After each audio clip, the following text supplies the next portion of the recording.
बिस्मिल्लाहिर्रहमानिर्रहीम। अस्सलामु अलैकुम दोस्तों, उम्मीद करता हूँ आप सब खैरियत से होंगे। आज का हमारा टॉपिक है मर्दाना कमज़ोरी का इलाज, टाइमिंग बढ़ाने का तरीका। चलिए वीडियो शुरू करते हैं। हाफ़ बॉयल अंडा, 100 ग्राम गाजर और 1 अदद हाफ़ बॉयल अंडा, 2 चम्मच शहद। तरीक़ाकार: गाजर, शहद और अंडे को अच्छी तरह मिक्स करके रोज़ाना सुबह खाएं। एक तो इससे आपकी टाइमिंग बढ़ेगी और दूसरा मर्दाना कमज़ोरी बिल्कुल ख़त्म हो जाएगी। वॉक करें और ज़्यादा से ज़्यादा पानी पिएं।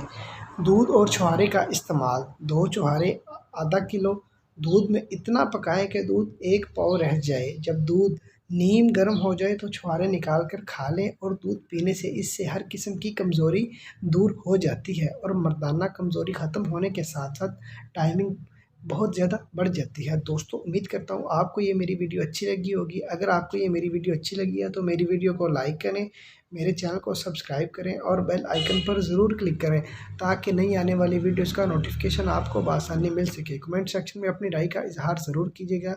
दोस्तों, अपना बहुत सारा ख्याल रखिएगा। अल्लाह हाफ़िज़।